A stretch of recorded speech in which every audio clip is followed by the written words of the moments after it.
palestra vai estar relacionada a isso, né? Doença e cura. Né? Vocês vão me desculpar o exagero, mas eu estava brincando com o Roberto. 3 anos de criatividade acumulada, quem me conhecia das quartas-feiras sabe que eu gostava de trazer umas coisas, realmente eu tive que exagerar porque não dava, né? Bom, então vamos lá. No livro, eu sempre falo algumas coisas, alguns textos de livros, e depois eu desenvolvo a...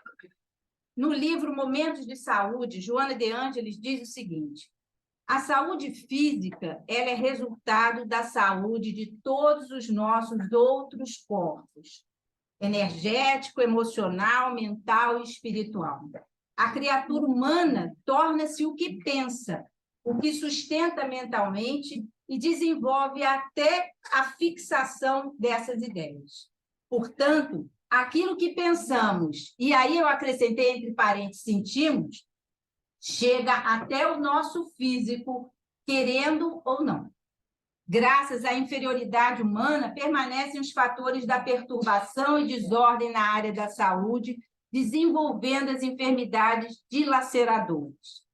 À medida que a criatura se autodescobre ou se autopenetra com os equipamentos do amor, e novamente eu abri aspas aqui, perdão, a compreensão, o afeto, a empatia, constata que a saúde é uma conquista interior, que se reflete no corpo como resultado de uma harmonia íntima.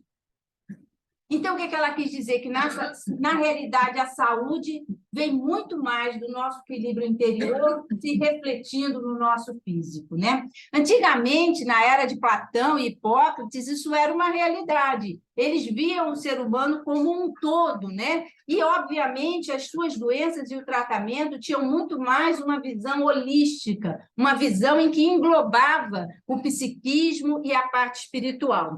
Mas com a idade moderna, né, com a ideia, a visão mais cartesiana, o materialismo, isso foi, na realidade, se focando mais no físico, na matéria. E a doença passou a ser o foco das atenções. Não mais aquele que tinha a doença, mas a doença em si. E a gente vê que, na realidade, está tudo tão fragmentado que hoje você tem o médico do estômago, o médico do fígado e o médico do intestino, mas tudo está na barriga e funciona junto, não é? Esquisito? É muito esquisito, mas é assim, está tudo muito fragmentado, né? E você vê que hoje o médico diz assim, eu vou lá ver o infarto do leito 2. Aquele infarto do leito 2 tem um nome, tem uma história de vida, e provavelmente foi essa história de vida, as suas angústias e seus medos que fizeram ele infartar, mas ninguém sabe o nome do cidadão. Sabe que é o infarto do leito 2, sabe tudo que ele tem, quanto está o rim, quanto está isso, quanto está aquilo, mas o nome do indivíduo ninguém sabe. A história dele, a história de vida, o que o fez levar, os caminhos que ele passou, os sofrimentos que ele teve, ninguém valoriza isso, né? Os avanços da medicina foram muitos. A gente vê que hoje os diagnósticos são muito precisos, né? De uma sofisticação incrível. Os tratamentos, os medicamentos hoje têm menos efeitos colaterais, são mais toleráveis. As radioterapias estão muito mais focadas, não deixando queimar além do tumor. As quimioterapias muito mais agressivas, eficazes. Hoje nós temos as cirurgias menos invasivas, não precisa se abrir o indivíduo todo, uma robótica que faz cirurgia. Então, eu não me curo do ponto de vista material, é quase impossível não me curar, porque tenho tudo do ponto de vista material, diagnóstico e tratamento para eu conseguir a cura. Mas a gente observa que nem sempre é isso que acontece, né? Às vezes o indivíduo até melhora, mas volta a adoecer. E na contramão de toda essa sofisticação da medicina, a gente observa que cada dia a humanidade está mais doente. Mais cânceres nas pessoas. Quantos? Eu tenho certeza que todo mundo tem um parente, um amigo que tem câncer em idade cada vez mais jovem. E hoje a gente vê que a relação daquela genética, que antigamente a gente achava que só quem tinha câncer é quem tinha história familiar, não é bem assim mais. A gente sabe que a epigenética mudou tudo isso, né? Nós temos mais pessoas com doenças autoimunes, Nós temos mais pessoas com doença cardiovascular, mais obesidade, mais suicídios, mais doença mental, mais desequilíbrios emocionais, mais uso de drogas lícitas e ilícitas. Nossa, mas nós temos uma medicina fantástica aí. O que está acontecendo? Eu tenho tanta tecnologia, efeitos e condições medicinais, mas eu não tenho tanto resultado, eu estou tendo muito mais demanda. O que está acontecendo? Algo está errado, né? Está tão errado que até para descontrair, vou brincar aqui, o intestino hoje é o segundo cérebro, né? Aquela antiga frase, você tem fezes na cabeça, realidade. A gente nunca imaginou que isso ia ser uma realidade, certo? Porque tudo funciona junto, né? Tudo se reflete junto. A gente sabe que hoje, por exemplo, as disbioses, que são as alterações da flora intestinal, tem tudo a ver com as doenças autoimunes, com as doenças imunológicas, e alguns associam até as depressões com isso, né? Então, a medicina está tentando dar um passo atrás e voltar lá para a época em que se via o todo, e buscar hoje uma coisa muito discutida, que é a espiritualidade. Não no sentido da religiosidade, mas da espiritualidade. Ou seja, buscar um equilíbrio interior, uma paz interior, uma plenitude, né? Buscar resolver suas mágoas, resolver seus conflitos. E hoje existe, dentro das universidades, na anamnese do que os médicos fazem aos seus pacientes, nas universidades que aceitam isso como uma realidade, um questionário de espiritualidade, que é validado, e hoje, até fora do país é feito isso, é validado para cada local especificamente, porque, claro, os meus valores aqui são diferentes dos valores da Suíça, são diferentes dos valores dos Estados Unidos, então é validado para aquela população um questionário. E é muito interessante a gente depois ter acesso. Numa outra vez eu vou falar dele. Então, e também a gente percebe que os estudos hoje mostram que as orações à distância, e todo mundo viu um vídeo que correu por aí, né, de um psiquiatra comentando que pegaram grupos de pacientes em coma, né, todos eles com o mesmo estado neurológico de gravidade, e fizeram, então, orações à distância, né, sem, obviamente, que estava em coma, não ia saber que estavam rezando por ele, mas faziam orações à distância. Um grupo rezava-se por eles, no outro grupo eles não tinham essa oração. E eles observaram que, por incrível que pareça, a evolução dos pacientes que recebiam as orações à distância foi melhor do que a do grupo que não recebia, mostrando que há algo além, muito além dessa matéria, que funciona. E nas orações nós sabemos que o que transmite-se ali é uma energia, né? Muito bem. Então, cada vez mais a medicina está se convencendo que nós não somos só um físico, que existe algo além. E que esse algo além é essa energia fundamental.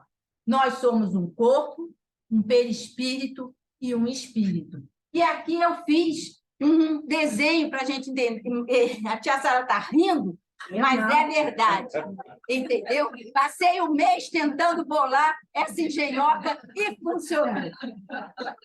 Minha mãe até brincou comigo, toca, na minha casa todo mundo chama de toca, né? Toca, o espírito não vai entrar no carro. Eu falei, mãe, o espírito não vai entrar. Pode ser que o meu não entre, mas o espírito... Então, olha só, o perispírito ele tem camadas. É óbvio que isso aqui é num plano, mas imaginem isso, eu não vou nem dizer em 3 dimensões, na realidade em 4 dimensões, né? A gente imagina que esse perispírito ele está entre o espírito e o corpo físico. O corpo físico é esse pardo que está aqui. Vou acender aqui o espírito. Todos nós...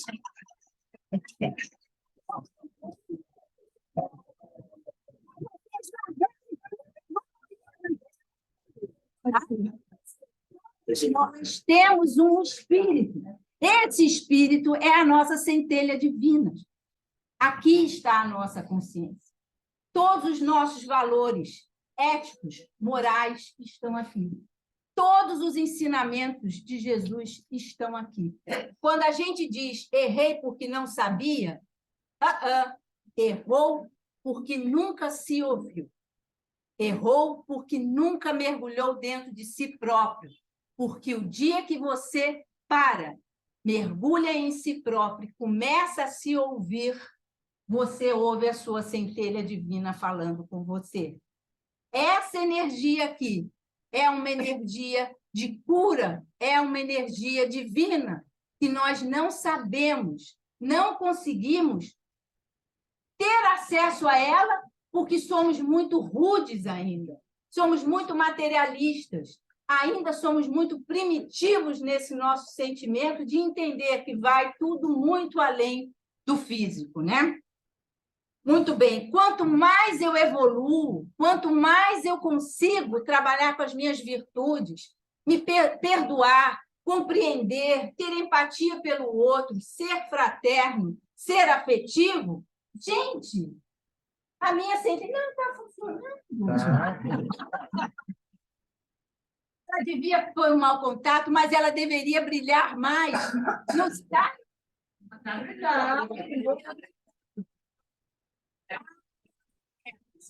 Ela vai aumentando, e conforme essa minha centelha divina, esse meu espírito cresce na minha aquisição de virtudes, de valores, de novas compreensões da vida, né? de uma forma diferente de ver a vida, o meu perispírito vai reduzindo, vai se tornando menos denso, porque os espíritos de luz são chamados de luz. Por causa disso, eles têm uma baita de uma energia, né?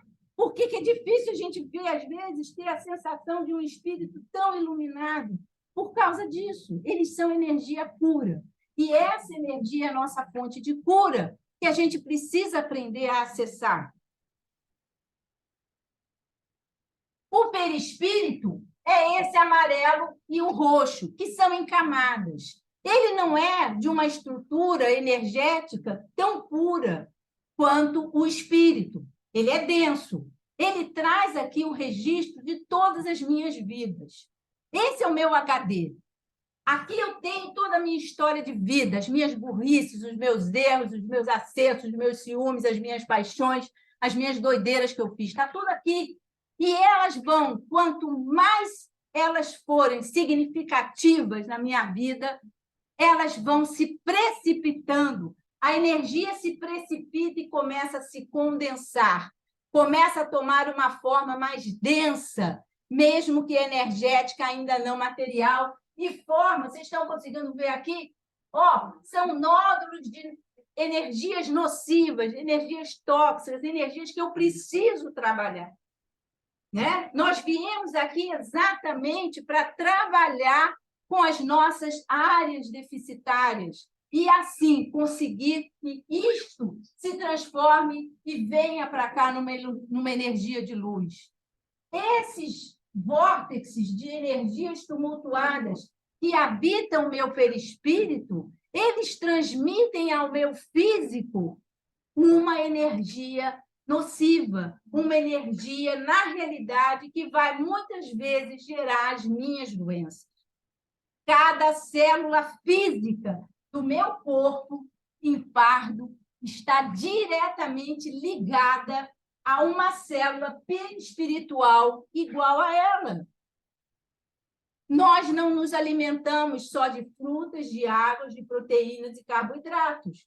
Muitos se alimentam só de carboidratos, mas nós nos alimentamos, o nosso corpo físico se alimenta de energia.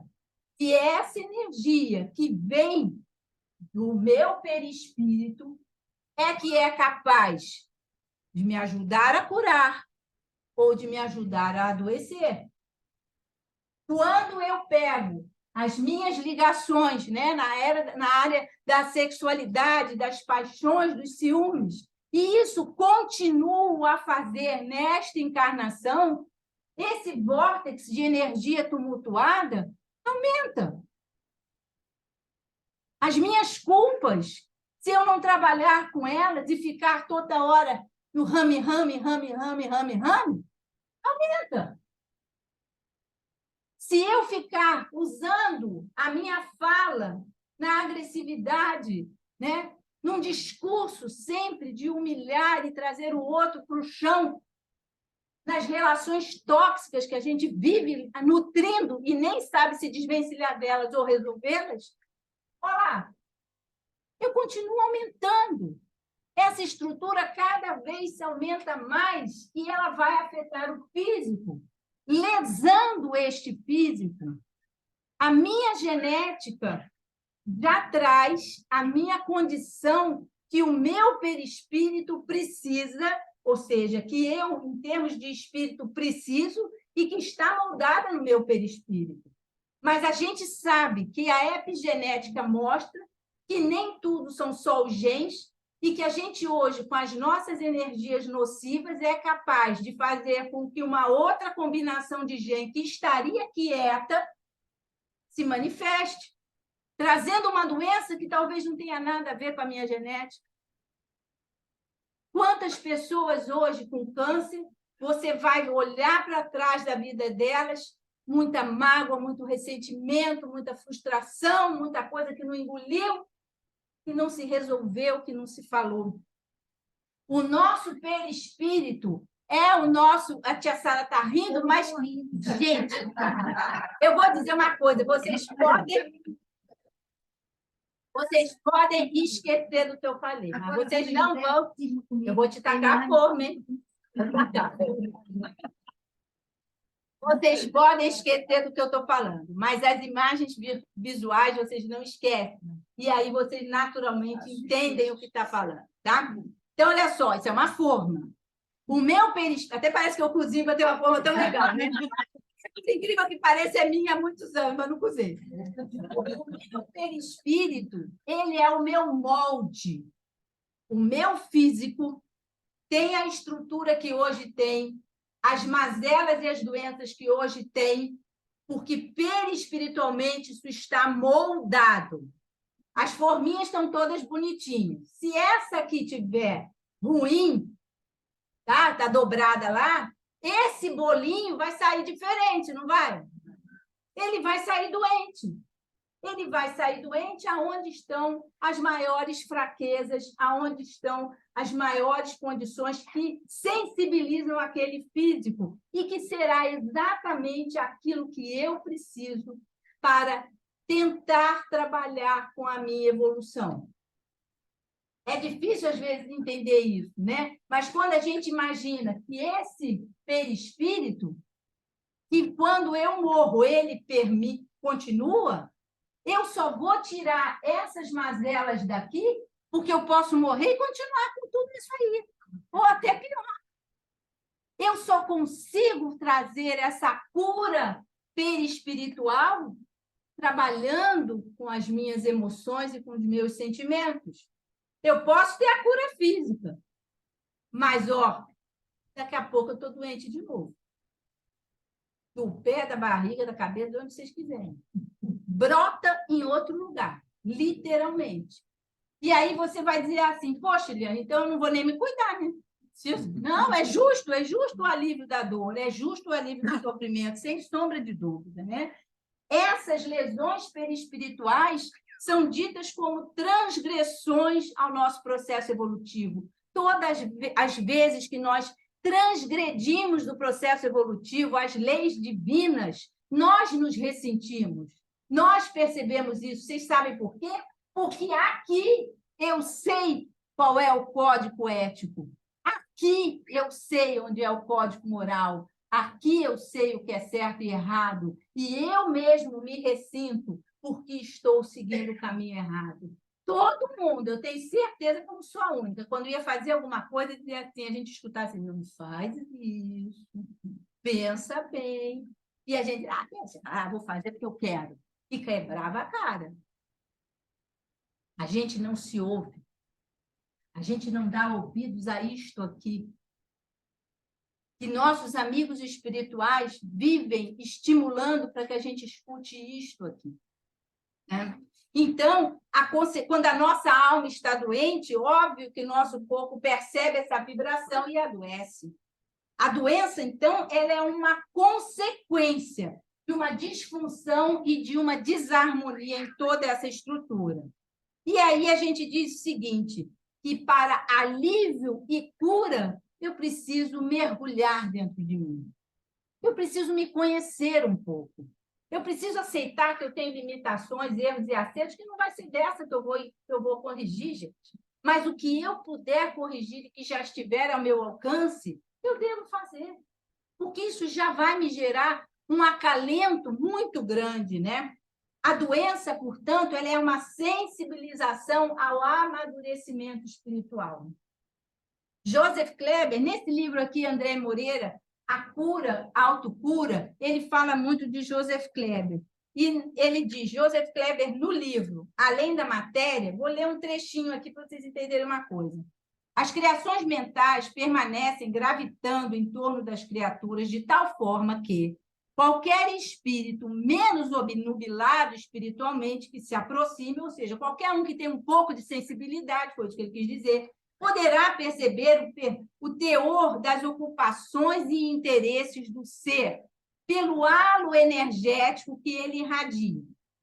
Talvez, por isso, Jesus tenha afirmado que nada há oculto, nada que não haja de manifestar-se, nem escondido que não venha a ser conhecido e revelado, visto que não há como esconder do universo as nossas criações mentais e emocionais. Essas criações mentais e emocionais acumulam-se na nossa aura, no nosso perispírito. Se não são dispersas na natureza, são absorvidas por outros seres ou desconstruídas na atuação mental de teor contrário, ou seja, criações mentais positivas, acabam por precipitar-se no campo eletromagnético do indivíduo, que é o perispírito, e, em sequência, no corpo físico, gerando consequências de acordo com a sua essência. Quando as criações mentais são de teor negativo e precipitam-se, acabam por gerar doenças variadas, conhecidas pela medicina como psicossomáticas. E ele continua. Os expurgos de formas de pensamentos ocorrem em decorrência da necessidade de um saneamento de fontes de vida psíquica, ou seja, nós precisamos de uma higiene mental. Não é higiene mental esparecer e ir para Paris, não, isso a gente também precisa. Mas, saudade de Paris, há quanto tempo não vou? Mas a gente precisa de uma higiene no sentido de espiritualmente fazer a nossa higiene dos nossos sentimentos e dos nossos pensamentos, né? Esse é o impositivo natural. Esse fenômeno de higiene mental acontece com a descida vibratória da matéria tóxica ou de nível inferior, que se condensa progressivamente, processo que afeta as várias camadas da alma, perdura até que esse produto de viciação do pensamento seja absorvido pelo nosso sistema nervoso ou penetrado na nossa circulação. Ou seja, se a gente não faz essa higiene mental, essas estruturas vão se precipitando e elas vão penetrando, não só nas doenças psicossomáticas, como na nossa circulação. Está aí. A gente vê que as pessoas pegam infecção quando estão, geralmente, psiquicamente mais abaladas, frustradas, não é? A gente sabe, ontem peguei uma gripe terrível, gente, nem agora está todo mundo gripado, que é a época da gripe mesmo. Mas, peguei uma pneumonia, peguei o herpes, peguei isso, peguei aquilo. Mas eu também estava tão abalada emocionalmente. E a gente sabe, quando a nossa imunidade baixa, o nosso emocional baixa, as infecções aparecem, né? Portanto, o físico não é alimentado, já estou acabando, já sabe, antes que a senhora fique nervosa. O físico não é alimentado só pelos alimentos, ele é alimentado por energia. Né? Isso é fundamental. Energia essa, nós vivemos mergulhados em energias internas e externas. Aqui, todos nós estamos mergulhados na energia desta casa, sem sombra de dúvida. Tá? Quando vocês tomam passe, e aí eu trouxe a minha esponjinha para vocês entenderem. Vocês vão entender perfeitamente. Vocês vêm para cá. Nós estamos dentro de um ambiente cheio de energia de cura, energias positivas, energias do bem. Né? Nós sabemos muito bem que essa casa foi um hospital na época da pandemia. Né? Eu nunca vi nada, mas acredito em quem me contou. Então, a gente sabe que foi. Né? Então, isso aqui, essas paredes, têm uma energia que emana. Quando eu entro aqui dentro, é como se eu pegasse a minha esponjinha e mergulhasse num negócio de água. Eu não trouxe água, porque ia ser muito trabalho, né? Mergulhasse, ela ficou cheia de energia positiva. Vocês tomam um passe de cura, vocês vão cheios de energia para casa. Chega em casa, encontra aquele marido e começa a briga. O filho que não sei o quê. Amanhã no trabalho. Gente, se vocês não mantiverem a esponjinha dentro de um recipiente com energias positivas, o que vai acontecer? Vai ser... E aí eu vou mergulhar a esponjinha no piche. Vai ficar preta, com uma oleosa, cheia de uma coisa densa, e é por aí que eu estou indo. Então, o passe de cura, vocês me desculpem, não adianta nada vocês tomarem se vocês saírem pelaquela porta e tudo voltar ao normal. Essa transformação tem que ajudar a cura, senão a cura não acontece, gente. E decepciono dizer que nem sempre a cura física vai acontecer, porque nós estamos em busca de uma cura espiritual. Talvez esse físico já esteja tão lesado não no sentido de biruta, mas de doente, que ele não consiga mais reverter o processo. Mas a cura espiritual de eu conseguir dissolver esta estrutura perispiritual, esta sim. Então, aqui, portanto, já falei do PIS, portanto, a desenergização, a impregnação em energias tóxicas, densas do perispírito afetam o meu corpo. Numa próxima vez eu vou falar dos cordões energéticos e entre as relações das pessoas, que acho que isso tem muito a ver, né? Energias que são geradas nos nossos pensamentos, nos nossos sofrimentos. Tem pessoas que se vitimizam. Você pergunta para ela, não vai ver aquela, você até evita perguntar e vem aquilo, né? E é sempre igual. Você, 10 anos, você conversa com a pessoa, ela conta a mesma mazela. Dá vontade de dizer para minha filha, por que você ainda não resolveu isso? Né? 10 anos falando a mesma coisa. Isso, gente, é concreto, é real na vida dela, é um sentimento tão denso, né? Que não é uma coisa abstrata, ela não consegue, aquilo é real. A gente tem que respeitar, mas é triste, né? Portanto, curar significa buscar novas criações mentais. Curar significa trazer vibrações de sentimentos melhores.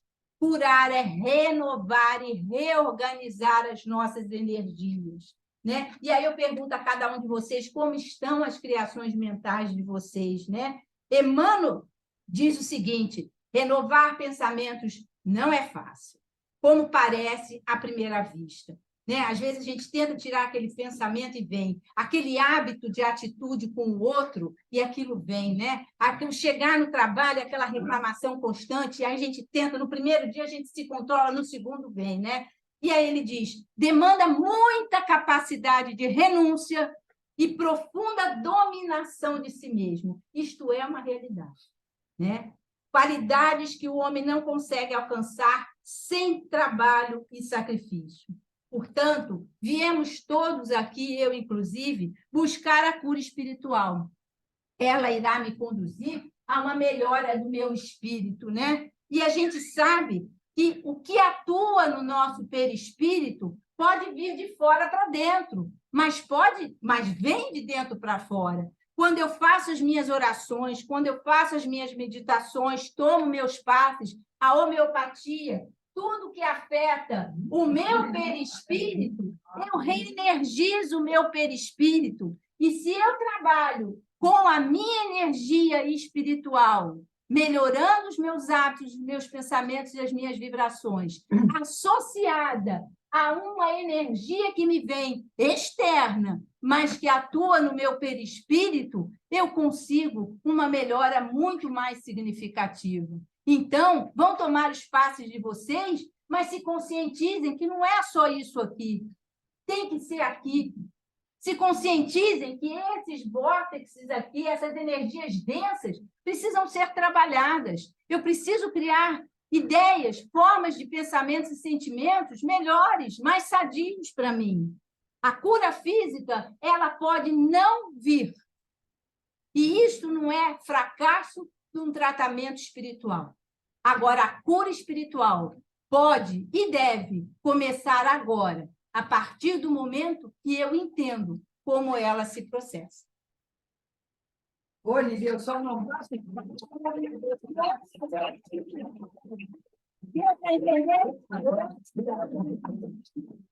E a Sara ri de mim. Vocês já notaram?